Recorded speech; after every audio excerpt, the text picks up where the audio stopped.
Lupit, sinasabi ko sa inyo, ang lupit ng pag-establish kay Pebbles.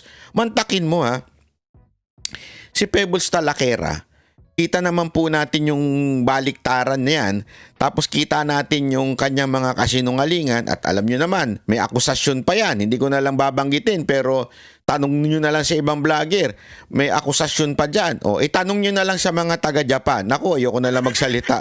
Hindi, nang talagang mantakin mo, presidente nagsabi sa isang tao na kandidato na yan, adik yan. Ang lupit nun, durug. As in, durug na durug si Marcos noong time na yon. Pero, gumawa sila ng counter. Kasi hindi tumigil yun eh. Yung sinabi na yon, sinundan pa ng rally yun, sinundan pa ng kung ano-ano. Na sinabi ni Marcos, sinabi ni Duterte na si Marcos ay bangag. Sunod-sunod dyan eh. Ito ang isipin ninyo ha. Isipin nyo na maigi to kung bukas lang naman yung pag-iisip ninyo. Isipin nyo mabuti. Ha? Kailangan ma-counter ni Marcos yun. How did he do that? Through the video. Kinounter niya.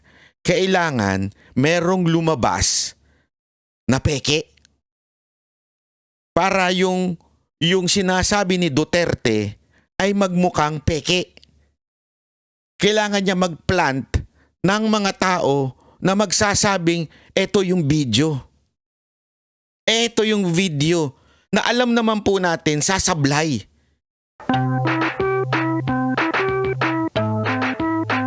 Lumabas na nga ang spy ni Marcos. Kaya nako, booking na booking natin ito mga kababayan. Kaya alam nyo, sa totoo lang, magandang nangyari sa Tricom kanina kasi kanina ho, lumantad na ang spy ni Marcos. Nako po.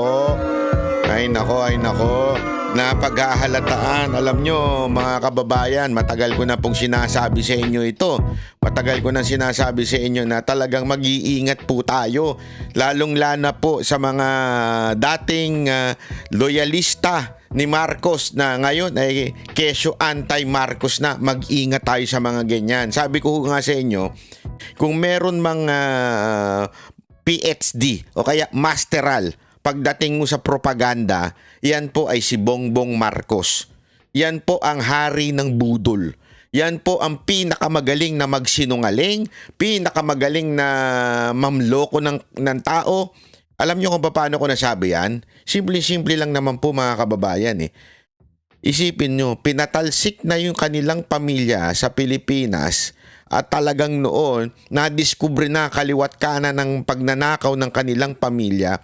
At sa ngayon nga, nahatulan pa yung kanyang pamilya, yung kanyang, I think, yung kanyang nanay, na meron pang kaso na kinakaharap ngayon, di ba? Meron pang mga guilty verdict na ng hukuman. And yet, napabangon niya yung kanyang pangalan at sa sobrang pabangong ginawa niya, mantakin mo, nakipag-unity ho ang Duterte. Ganun niya na pabango. Mantakin mo yun ha. Ganun niya na manipulate. Aminin na natin. Kaya aminado naman po si BP Sara Duterte. Nabudol din siya, di ba? Ibig sabihin, he was able to manipulate people believing na maayos ang kanilang pamilya. Ganun po siya. Yun ang kanyang masteral degree. Ika nga, yan ang kanyang PhD, di ba? Yung manggago, mambudol. Ibig sabihin, magaling sila sa propaganda.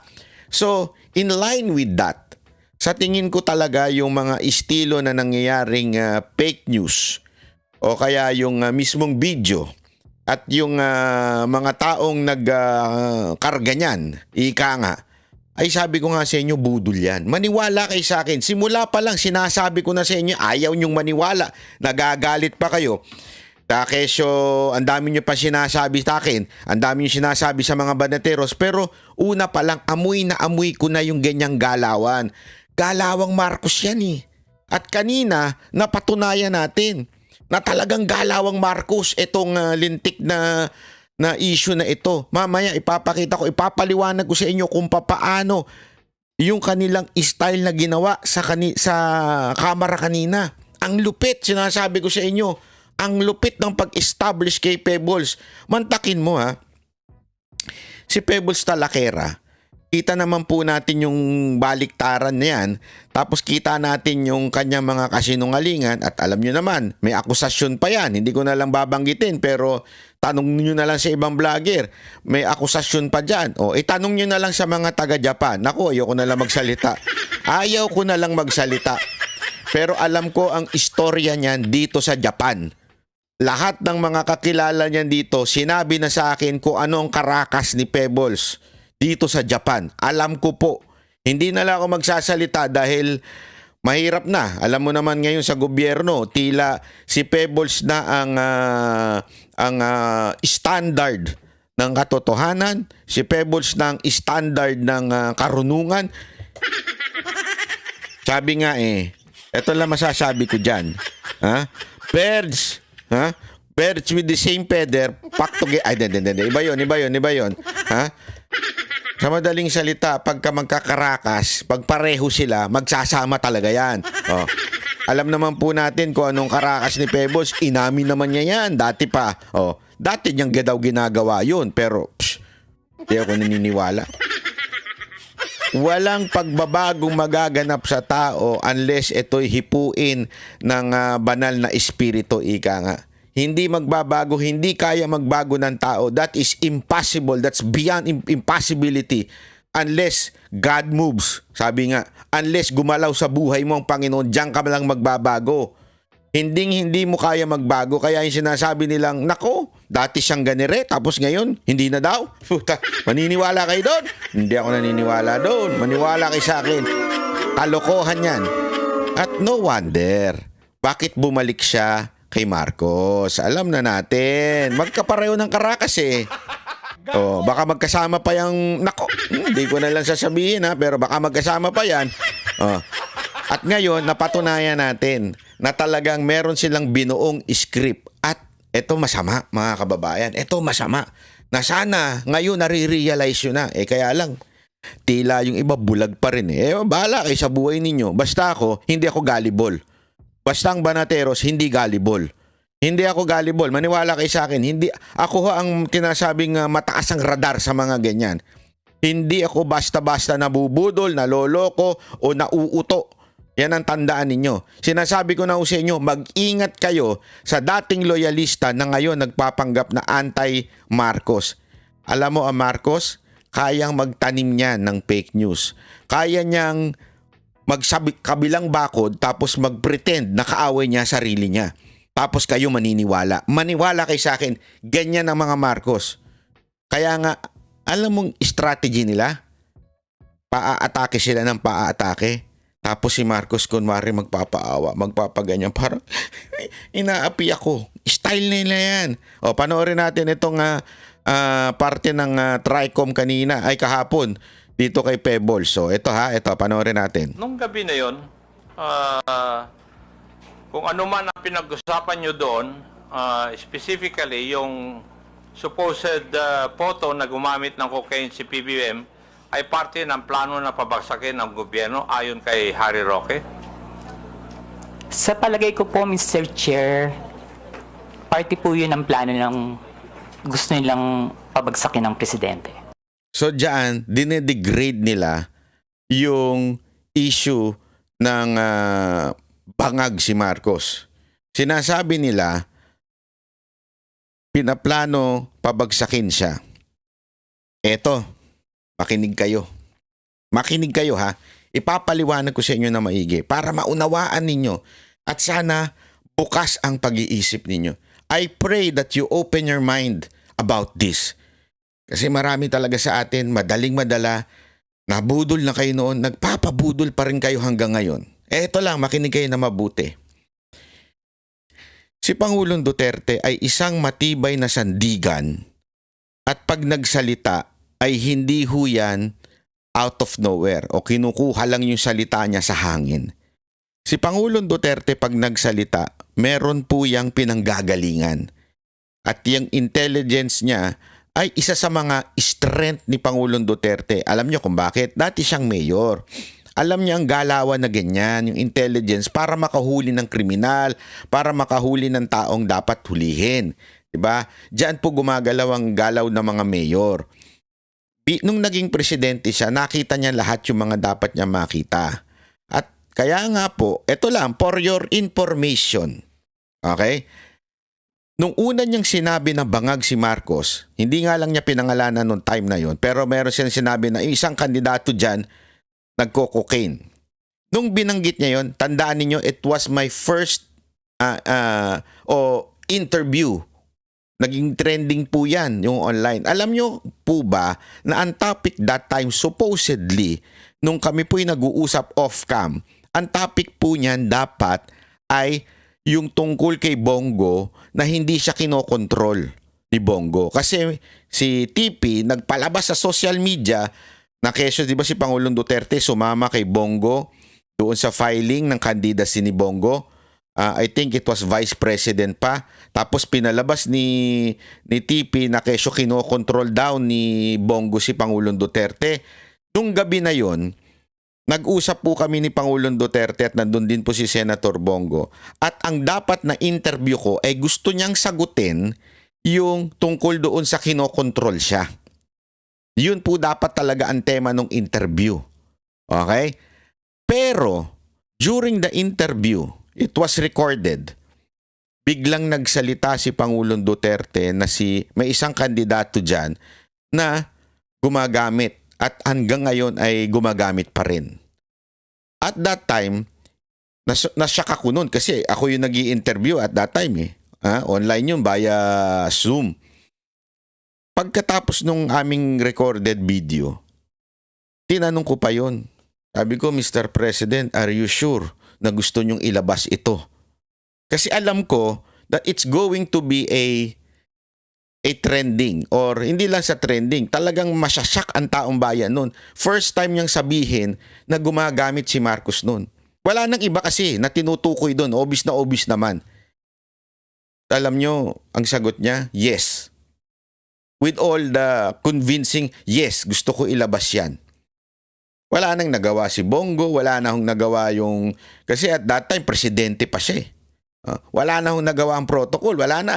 Kasi din, nung tinanong ko, gusto nyo po bang ilabas to? Kasi baka mamaya ilabas ko tapos ipadelete sa akin. So sinigurado ko talaga na ilalabas yun. That was the first time na sinabi niya yan in public. Okay? In public. Pero alam ko na po yun dahil madalas niya na pong nababanggit yun pag nagkikita po kami. So, yun po ang talagang matindi. At because of that, ang tindi po ng niresulta nito. Imagine niyo ang tindi ng talagang mantakin mo, presidente nagsabi sa isang tao na kandidato na yan, adik yan. Ang lupit nun, durug. As in, durug na durug si Marcos nung time na yon. Pero, gumawa sila ng counter. Kasi hindi tumigil yun eh. Yung sinabi na yon, sinundan pa ng rally yun, sinundan pa ng kung ano-ano. Na sinabi ni Marcos, sinabi ni Duterte na si Marcos ay bangag. Sunod-sunod dyan eh. Eto ang isipin ninyo ha. Isipin nyo na maigi to kung bukas kung bukas lang naman yung pag-iisip ninyo. Isipin nyo mabuti. Ha? Kailangan ma-counter ni Marcos yun. How did he do that? Through the video. Kinounter niya. Kailangan merong lumabas na peke. Para yung sinasabi ni Duterte ay magmukhang peke. Kailangan niya magplant ng mga tao na magsasabing, eto yung video. Eto yung video na alam naman po natin sasablay. As a matter of fact, isa po ako sa mga nakakita ng video na yon bago ilabas. Alam mo, sinabi ko, diretsuhan na to. Para ho tayo ay magkaliwanagan tungkol sa video na yan. Alam mo, dun sa taong nagsabi sa akin na ito yung video, nung tiningnan ko yung video, my first reaction, kasi po ako yung editor din. First reaction, hindi yan totoo. Yun kagad ang unang reaction ko. Pero hindi ko na sinabi dun sa taong kausap, nagpakita sa akin. Okay? Hindi ko na lang siya kinontra, pero kasi parang gusto niyang pag lumabas, parang gusto niyang ipashare ko, parang ganon. Hindi ko sinakyan. Dahil alam ko, deep inside my heart, I'm not convinced. Alam mo sinabi ko? Para sigurado akong kumbinsedo ako. Ito lang, simple lang sinabi ko. Kung si Duterte maglalabas niyan, susuportahan ko yan. Ipakita nyo yan sa presidente. Kay Duterte. Ipakita nyo yan kay Duterte. Pag sinabi ni Duterte legit yan, then I will support that. Pero pag hindi niya sinabi yon at hindi siya ang naglabas, I will not support that. Deep inside me, yun ang nasa isip ko. Diba? Bakit to kanyo? Hindi ho maglalabas si Pangulong Duterte na kasinungalingan. We all know President Duterte. He has the chance to stay in power. He did not do that. He has that sabihin na nating most yung kanyang trust rating. The highest trust rating ng isang presidente. Kaya niya nang magrevolusyon. Walang aangal dyan. Tuloy-tuloy na sana siya. Hindi niya nga ginawa. Kasi si Pangulong Duterte, it's all about legal. Kaya nga, ang hamon ko dun sa tao na yun, ipalabas niyo yan kay Duterte, suportahan ko yan. At itong tao na ito ay malapit kay Duterte. Gets ninyo? Malapit itong, hindi ko na lang papangalanan, hindi ito vlogger. Okay? Linawin ko, hindi ho ito vlogger. Malapit po ito kay Duterte. Kilala mo kung sino ka. Nilapit sa akin yan at yan ang sinabi ko. Ipalabas mo yan kay Duterte and I will support that. That first video na panood ko yan nung ipinakita sa akin yan when I was in Davao. Yan yung istorya niyan. Kaya nga, alam ko na kaagad sa loob-loob ko, oh my golly, huwag niyong ilalabas yan. Dahil alam ko, yan ay pain. Hindi ko sinasabi itong tao na ito ay galing kay Marcos. I'm pretty sure itong tao na to hindi to galing kay Marcos. Pero kung sino man yung nag-feed sa kanya, galing kay Marcos yun. Sigurado ko that video came from the Marcos camp. I'm not saying it came from Marcos, but definitely it came from the Marcos camp.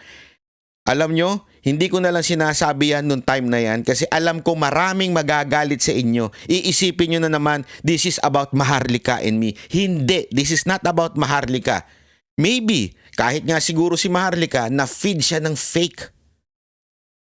Again, pwedeng na-deceive din siya. Na hindi lang niya siguro naisip na na-deceive siya. I'm not saying again this is not about me and Maharlika. This is, again, wag nyo kaming pag-awayin. Hindi ko aawahin yan. Okay? But, I'm pretty sure na may problema dun sa video. At mismong, ayoko na lang magbanggit, yung mismong kumarga ng mga video na yan, yung iba, hindi ho lahat, dinawin ko, yung mga kumarga ng video na yan, alam ko some of them came from Marcos. One of them is Pebbles. Hindi lang ako nagsasalita, pero I know na merong gagawin tong hindi maayos. As a matter of fact, noong una, nagfi-fishy pa nga ako dito medyo kinakausap-kausap ko pa ito. Tinitingnan ko talaga kung legit ba, ganito, mini-message ko pa siya noon. Tinisigurado ko lang. Diba? Pinapasakay ko. Kunwari magtropa kami na sige. Pero alam ko na noon, may something dito. And ngayon, na-confirm yung something na yun. Eto yun, yung script. Script nila na kunwari ilalabas yung video, tapos bandang huli, may aamin at sasabing fake yung video na yan. Nakuha nyo? At anong purpose niyan? Pabagsakin si Marcos. So, ang nangyari ngayon, dina-downplay nila yung sinabi ni Pangulong Duterte na bangag si Marcos. Dina-downplay nila by feeding a fake news na yung video na kasama pa ng fake testimony itong witness na ito na si Pebbles Talakera for the purpose of kasi gusto lang pabagsakin si Marcos. No! Let me be clear. Hindi gustong pabagsakin ni Duterte si Marcos. Ang gusto ni Pangulong Duterte, ituwid ni Marcos yung ginagawa niya. Pero ngayon, parang ang dating, si Duterte ang may kasalanan at gusto niyang pabagsakin lang ang mga Marcos. Parang ganun ang pinalalabas ng kwento na ito. Parang kumukontra lang ang mga Duterte sa Marcos. Hindi. Ilang beses po paulit-ulit na sinasabi ni Pangulong Duterte, gusto niya lahat legal. As a matter of fact, he can command. Sa totoo lang, wag na ho tayo maglokohan. Marami sa inyo nagtataka bakit di gumagalaw ang mga uniform personnel. You know why? Kasi hindi gumagalaw si Duterte. Simple lang yun.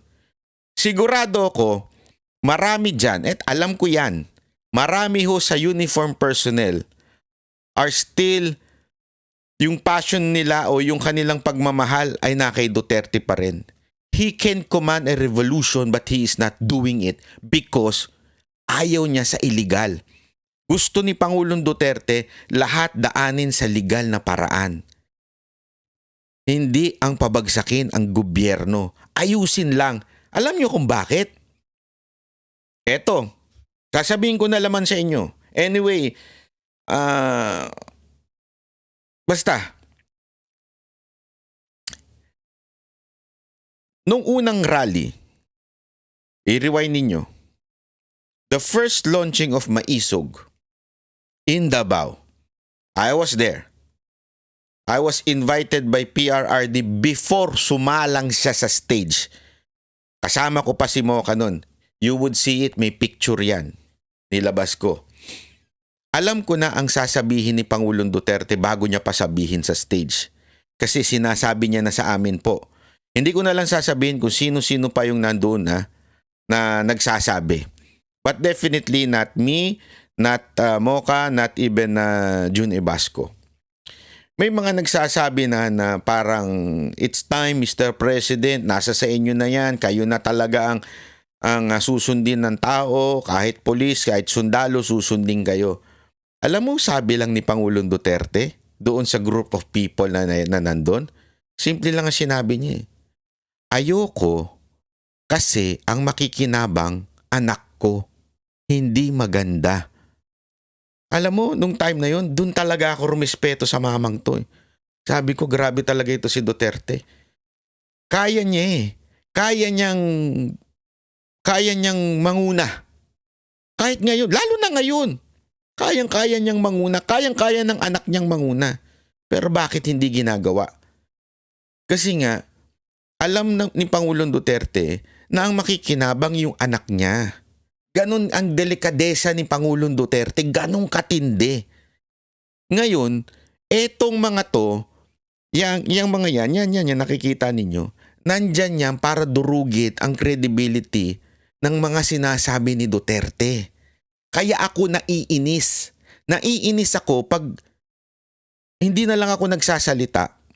Pag may mga pumapasok na alam kong hindi naman tunay na maka Duterte. Nagpapanggap lang. Ang dami po ngayon. Nahaluan po ang so far itong sila Joey, yung iba pang mga vocal ngayon, wala akong problema dyan. Sila po ay talagang tunay na maka Duterte. Pero may mga humahalo talaga na nanggugulo, na nagkikreate ng chaos, misunderstanding. At ito nga ang ginawa nitong isa, sumali, binola yung mga tao, binola yung mga vloggers, at nung sinakyan siya, biglang bumaligtad out of nowhere. Kaya ingat kayo sa mga taong pumapasok and they would try to divide the group. You have to understand that. Kasi ako, may mga disagreement ako sa mga ibang vloggers para lang sa kaalaman ninyo. Pero I've tried my best to make sure na hindi ma-divide. Kaya pag may nakikita ako hindi ko gusto, tumatahimik na lang ako kasi ayoko ma-divide pa ang mga Duterte vloggers o Duterte supporters. Pero yung mga ganito, mga kababayan, mag-ingat po tayo. Dahil sinasabi ko sa inyo, matindi po sa kasinungalingan at pambubudol si Marcos. Gagamit po siya ng isa sa mga pumapasok sa Duterte camp. Ni-establish na yung mga rally ni Duterte ay lahat maisog. Hindi ko sinisira na Maisog, kaibigan natin yung Maisog na yan ha. Pero sa madaling salita, sinasabi nila dito, ang lahat daw ng mga rally ay eto yung, mamaya sasabihin niya, eto yung gustong pabagsakin si Duterte, ay si Marcos. Di ba? Eto yun, etong Maisog. So, ini-imply niya, yung nangyari sa Hong Kong, gustong pabagsakin si Marcos. Sino ang organizer nun? Maisog. So ano yung Maisog? Yan na nag-organize ng lahat ng mga rally sa buong Pilipinas na against kay Marcos. So, sa madaling salita, gustong pabagsakin, Maisog, at ano yun? Lahat yan ng mga rally gustong pabagsakin si Marcos. Nakikita nyo yung picture dito? Nakikita nyo yung pattern? Hindi po lahat ng rally ay Maisog. Para lang sa kaalaman ng iba. Hindi ho lahat. Meron dyan ang PDP ang nag-organize. Meron dyan yung iba. Ito para sa kaalaman nyo ha. May iba ho na Team Duterte na organizer. Ito yung binanggit ni Pangulong Duterte doon sa, kung maalala nyo, magkaroon ng launching ng PDP sa Club Pilipino. Meron siyang binanggit na tao na yun ang pinaka-inatasan niya. Yun lang ang talagang authorized to represent him pagdating sa rally. Namit ko po yun eh. Namit ko po yung grupo na yun. Para ho sa kaalaman nyo. Eto, sinabi ko na po ito sa rally. Rally po ni Isko.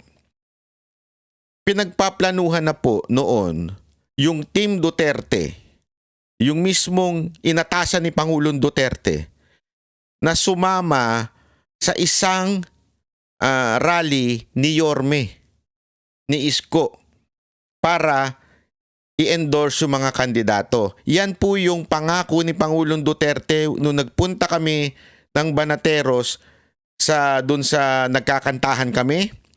Diba? Naalala nyo, nagkakantahan kami si Pangulong Duterte nandun. Tapos doon niya sinabi na, oo, sige, Isko na rin ako, endorse ko si Isko. Kasi inilapit ko si Mocha doon tungkol doon sa District 3 niya. Okay? So nangako si Pangulong Duterte no na pupunta siya sa District 3 para po ikampanya si Yorme, ikampanya ang siyempre si Mocha, at ikampanya po yung mga congressman na tumatakbo kay Yorme. Pinaplano na po namin yun. At yun po ang talagang organizer nun ay yung Duterte team. So anong ibig ko lamang pong sabihin? Pag si Pangulong Duterte pupunta sa isang event, etong Duterte team ang kausap niya. Yun lang po ang authorized na tao na para mag-set, oy, pupunta si Pangulong Duterte dyan. So ito ang mga protocol, ito ang kailangan. Duterte team po yan. The rest, hindi ko sinasabing hindi maka-Duterte, hindi yung po ang punto ko. The rest, mga umuusbong-usbong na group na lang, okay? Na nagjo-join force with PDP, Maisog, Duterte team, kahit yung KOJC, yan ay mga organizer na nagsasama-sama na. But the main organizer is not, o the main para mag-represent kay Pangulong Duterte ay hindi ho yung iba-ibang organizer. So anong ibig ko sabihin? Dito kasi ini-establish nila na basta rally for Duterte, gustong pabagsakin si Marcos. Ito yung ini-establish nitong dalawang to. Kaya nga sinasabi dito ni Pebbles Talakera, hindi sila yung nag-organize sa ganito sa mga rally pati sa liwasan. Yan ang ini-establish nila ngayon. Opo. Thank you. Ikaw ba ay kusang loob na pumunta doon sa mga Maisog rally na yan? O sa mga lugar na ito? Kapag ini-invite po ako, Mr. Chair, nagpupunta po ako. Pero pag hindi po ako invited, hindi po ako pumupunta. Pag ini-invite ka, Opo. may sumasagot po ba sa iyong pamasahe? Meron po. Meron. Pati yung accommodations po ninyo? Yung pamasahe lang po, pero yung accommodations, kapag isang beses pa lang po kasi ako nakapunta ng abroad na Maisog rally. Saan po yun? Sa Hong Kong. Sa Hong Kong. Okay. Doon po, yung friend ko po yung nag-sponsor sa akin ng airfare and hotel. At Pwede ko po bang malaman? Masabi po ninyo dito sa committee ito kung saan ka nag-stay at saka ilang araw ka nanatili doon sa Hong Kong?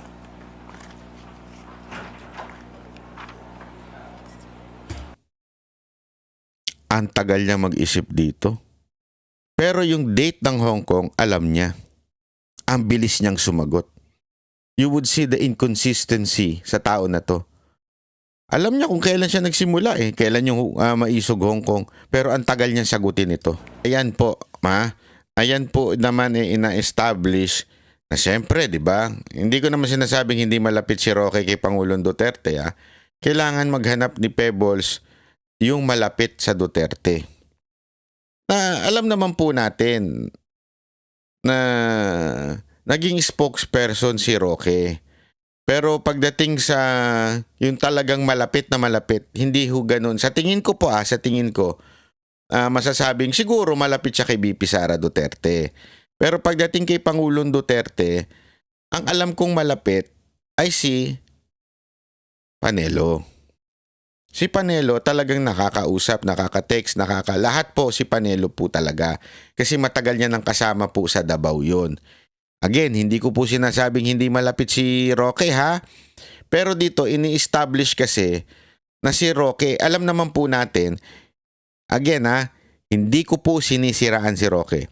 Ang sinasabi ko po dito, alam naman po natin na 'di ba, may mga kinaso kay Roque, may mga sinisiraan si Roque. So ngayon, ang dating, kaya pala ganito to si Roque. Kasi dami nang ang kaso niyan 'di ba? Tapos kaya pala may plano itong pabagsakin ang gobyerno. 'Di ba? Ganyan ang ini-establish nila dito. So hahanap sila ng medyo vulnerable pagdating sa mga ganyang issue. Sino po 'yun? Si Roque. Kasi nga po, kinasuhan ng marami si Roque. So, posible na si Roque talaga ang may kasalanan. Kaya yan ang ini-establish nila dito ngayon Tapos sino ba yan si Roque? Yan yung malapit sa Presidente Duterte. Yan po ang ini-establish nila ngayon. Kaya nga sabi ko nga sa inyo, gusto nyo malaman ng buong istorya ng mga Duterte? Manood po kayo sa SMNI sa mga video po, mga interview po ni Panelo. Maririnig nyo doon kung ano ang talagang puso ni Pangulong Duterte. So, sa loob-loob ko, kung yun pala ang plano, ba't di yun ang natuloy? Hindi. As simple as that. Alam nyo, mga media, ang mga media, para din po yung mga vlogger. Atat din po yan sa news, especially kung sa tingin nila ay tama na, whether it is true or not. Ano sa kanila yan? Content para sa kanila yan. 'Di ba? Pwede naman silang gumawa ng istorya na meron nagbigay sa kanilang video, tapos pwede nilang pasinungalingan o pwede nilang paniwalaan. Pero hindi mo madidina yung fact na it is a story. A story to tell. Ika nga, a story para panoorin ng tao. Imaginein mo kung ikaw yung media, international media, ilalabas mo yan, for sure panonoorin ka ng tao. Dahil alam mong media magnet ng mga Duterte at itong labanan na o yung akusasyon ni Pangulong Duterte dito kay Marcos. Kung yung pala ang plano, ba't di nila kinagat? Yun lang Bakit hindi natupad? Diba? Kung talagang sinasabi niya na yun ang plano, yun ang sinasuggest ng mga tao na nandun, ba't hindi natupad? Okay, ngayon, ang ini-establish ngayon ni Akop dito, kaya nyo kailangan ng media, international o international vlogger, kasi nga, para maging credible yung hindi credible na video. Again hindi ko paulit-ulit ko na po itong sinasabi, sana yung sa mga medyo gustong manggulo, wag nang manggulo Kasi alam naman po natin, baka mamaya pagmulan pa ito ng awayan.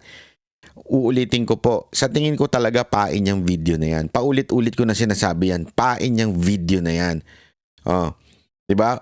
Pero naniniwala ako dun sa sinabi ni Pangulong Duterte noon pa lang. Kaya nga hindi ako nag-unitae. Kayo nga yung nag-unitae dyan Kasi hindi kayo naniwala. Ako at kaming mga banateros, naniwala na kami noon pa lang na yung sinasabi ni Pangulong Duterte na bangag si Marcos ay totoo. Naniniwala kami dun. Okay? Pinaniwala namin si Pangulong Duterte. Kaya nga hindi kami nag-unit team. Hindi na namin kailangan ng video to prove that. Why? We know and we trust PRRD. Kasi may sarili po yung intelligence. May sarili po yung mga tao na magbe-verify. So hindi ko na kailangan na makita pa yung video para lang masabing addict si Marcos. Hindi ko na kailangan yun. Diba? Hindi ko na kailangan yun. Pinaniniwalaan ko na lang yung sinabi ni Pangulong Duterte. This video actually hindi nakabuti. Talagang nakasama itong video na ito.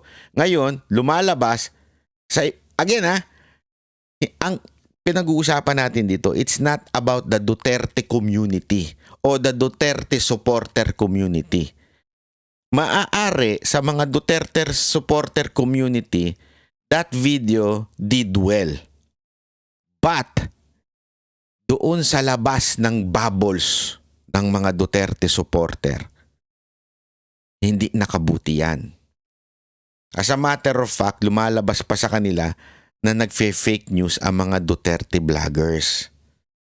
Naintindihan natin kasi always, sana mga kababayan, pag kayo nakikinig ho sa mga vloggers, ilabas nyo yung utak ninyo doon sa perception na nasa labas. We do not have to convince each other for Duterte. We do not need to convince each other to vote for the Senate slate ni Duterte. Hindi na natin kailangan yun. We are all convinced. We are all a believer of Duterte. We all know na pag sinabi ni Duterte, totoo yan. Sa madaling salita, nung sinabi ni Pangulong Duterte na bangag si Marcos, pinaniwalaan na natin yan. Hindi na ho natin kailangan paulit-ulitin pa, naniwala na tayo dyan. Ang problema, yung mga nasa labas. Alam niyo ho ba na yan ang laging unang tanong sa akin ng mga taong walang alam sa politika? Unang tinatanong nila sa akin, totoo ba na bangag si Marcos? Even if there is so much evidence, not that video, but the video mismo ni Marcos na nagsasalita siya, sumasampal na yung ebidensya, pero meron pa rin question sa utak ng mga nasa labas, yung mga wala sa political scene. Pero nasa utak nila, hindi sila sure kung talagang bangag si Marcos. And this video, nakadagdag ito sa credibility na sinasabi ni Duterte. Bakit? Kasi pag tiningnan mo talaga yung video, at ang dami ko na pong tinanong na video editor, marami na rin po akong tinanong sa mga magagaling sa AI. Talagang sablay po yung video. Excuse me po. Tayo lang pong, hindi pala tayo, kayo lang po, yung iba lang ang nagsasabing totoo yung video na yan. Kasi nga, fix na yung mind natin na bangag si Marcos. So, malamang itong video totoo. Ano nga ho yan eh? Parang pain po yan. Alam niyo yung aso? Sa tingin ninyo yung aso, bakit sumusunod sa amo niya? Dahil kursunada niya yung amo niya? Hindi naman po eh. Dahil dun sa pain na ibinibigay. Gusto niya bang sumunod dun sa pag sinabi niyang sit? Sa tingin mo gusto niya sumunod yung sa sit? Uto-uto siya kasi ganun. Nagigets nyo? Sumusunod siya kasi may pain na ibinibigay. So anong ibig sabihin nun mga kababayan? Eto, parang pain ho ito. Para, alam mo yun, para sumunod yung mga tao. Tapos, pagdating dun sa dulo, ilalaglag. O sumunod ka nga. Aabutan mo na ng reward yung aso. Instead na totoong reward yung ibinigay mo, hindi totoong reward. Nagets mo, ibig sabihin hindi totoong pagkain. Pero maaring kagatin pa rin ng aso. Maaring tapos idudura na lang niya. Pero the point is, napasunod niya na pag-upo yung aso. Pag sinabing sit, sumisit nga yung aso. So ano ibig sabihin? Etong video na to, pwedeng pinain sa atin ito. Sige, maniwala kayo, bahala kayo sa buhay ninyo. Tapos sa dulo, palalabasin namin kasinungalingan yan. Palalabasin namin fake news yan. Sino ngayon ang na-entrap? Yung mga nasa labas. Fake news pala yung video na yan. Totoo pala na fake news yan. So hindi pala addict si Marcos. Yan ang gusto nilang makuha. na konklusyon dito sa kanilang script para sabihin at bigyan ng pagdududa sa utak ng tao na hindi bangag si Marcos. Kesa na nakatulong yung sinasabi ni Duterte, parang na-discredit pa. Again doon sa labas. Tayo, wala nang problema. We all believe na bangag si Marcos. Pero yung tao sa labas, hindi, pwede pa nila ma-persuade na hindi totoo yan. So magtatanim ng kung ano-anong mali. Magtatanim sila ng mga tao that will discredit yung sinasabi ni Duterte na bangag si Marcos. Establish niya na hindi naman siya Duterte supporter. Siya para sa bayan. Naku. Para sa bayan o para sa bangag? Hindi, ako nagtatanong lang Nagtatanong lang ako. Philippines. Wala po akong pinapanigan. Wala kayo pinapanigan. And so, kunwari, sinasabi niya dito, legit ako, hindi ako pumapanig sa mga Marcos, hindi rin ako pumapanig sa mga Duterte. Legit ako, pro-Pinoy ako. Ay, naku, sinong niloko mo? Parehas lang kayo ng karakas ni TP. Yan ang totoo. Kaya nga sabi ko nga sa inyo, birds with the same feather. Hindi lang natin alam kung ano talaga F together. Diba? Hindi natin alam yung kung ano yung F na yun. Bahala na kayo. Sabi ko sa inyo, pag mga ganyang karakas, alanganin yan, Brad. Maniwala ka sa akin. Hindi nga sila sigurado sa sarili nila kung ano Diba? Ayan ang pagkakatandaan ninyo. Hindi ako, this is not discriminating or what. This is about character. This is character. If you cannot establish who you are, you will never establish anything in this world. That's the truth. Talagang idinidiin pa si Roque. I told you, this is all about kay Roque. Ididiin siya, sisiraan ng credit niya, ang credential niya, tapos ididikit siya sa mga Duterte, palalabasin, inutusan siya ni Duterte na pabagsakin ng gobyerno. Hindi sa totoo lang. Yan naman ang script, halatang halata ang pinaka may utos kay Roque ay si Duterte. Hindi. So may planong pabagsakin si Marcos. Anong ginamit? Yung video. So ini-establish dito na kasinungalingan yung video, na hindi totoong adik si Marcos, hindi totoong bangag si Marcos. At ang purpose lang nun, pabagsakin siya. Sino may kagagawan? Si Roque. Sino si Roque? Malapit kay Duterte. So sinong gusto magpabagsak kay Marcos? Si Duterte. So naku po, style ninyo bulok. Sabi ko sa inyo, ingat talaga kayo sa mga ganyan. Ingat kayo sa mga ganyan. Nakita ko na yan Panahon ni TP, nakita ko na yan. Pareho sila ng karakas TP. Pareho sila. At huwag niyong kakalimutan, mga kababayan, nagalit pa kayo sa akin noon nung binabanatan ko si TP. Sinasabi, hindi matalino, wala ka sa kalingkingan ni TP. Gano'n kayo ng gano'n sa akin noon. Maingit ka lang kay TP. Tapos na-approve ko, di ba? Na-approve ko sa inyo na talagang sablay yun. Eto na naman. Sabi ko nga sa inyo, makinig kasi kayo sa Banateros Makinig kayo kay Banatbay. Hindi ko sinasabing akong pinakamagaling, pinakamatalino. Hindi ko sinasabi yan. Never ko sinasabi yan. Tayo, gumagamit lamang po tayo ng mga tunay. Nakikinig po kasi kami. Hindi po kami yung pasaway na diskarte ng diskarte. Yung basta lang makadiskarte. Basta lang pumapel. At saka kami, hindi mo namin iniisip yung sarili namin sumikat. Never. I don't even consider myself na sikat, na namin nagsasabi niya, gito si Banatbay, grabe yung ano mo, grabe, wala. Hindi sa akin yan. Sa totoo lang, wala akong credit dyan. Basta ako, sinasabi ko lang yung totoo, sinasabi ko lang yung mga nadidinig ko at saka yung mga involvement ko, sinasabi ko lang sa inyo. Bahala na kayo kung maniwala kayo o hindi. Kung hindi kayo maniwala, wala akong pakialam, wala akong magawa sa inyo. Bahala kayo sa buhay nyo. Hindi, sa totoo lang Hindi ko yung tipo ng, hindi, kailangan ko maging magaling na vlogger, influencer, bla bla bla. Wala akong pakialam kung hindi kayo maniwala sa sinasabi ko. Ang importante, sasabihin ko sa inyo yung totoo. Bakit? There is only one thing that I believe. The truth shall set you free. Yun lang yun. The truth shall set you free. That could be applicable to spiritual, pero that is also applicable to this world. Always remember that when the Bible speaks, it talks about the kingdom of heaven as well as in this earth. Kaya nga 'di ba, nasa ano yan Lord's Prayer yan thy kingdom come, thy will be done here on earth as it is in heaven. Anong ibig sabihin nun? It always, the principle in the scripture, it's always in heaven, the second life, and the now.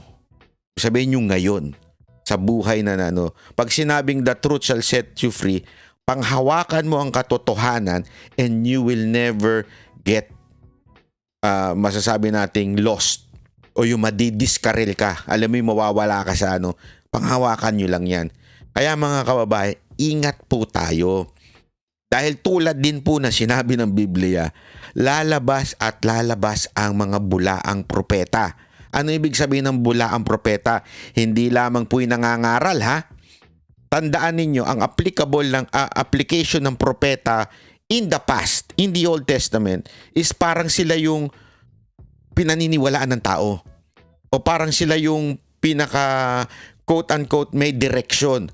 Before, remember, yan, ang hari at ang propeta laging magkasama yan. As a matter of fact, without the prophet anointing the next king, hindi mangyayari. Ganun. So ano ibig sabihin ng when you say sa Biblia na magkakaroon at lalabas ang mga bulaang propeta? It's not just spiritual. Ibig sabihin, maglalabasan yung mga magaling mambola, magaling manloko ng kapwa, magaling mambudol. Lalabas at lalabas yan. Kaya nga, mag-iingat kayo. Even sa mga vloggers, mag-iingat kayo. Dahil marami dyan, bulaang vloggers din.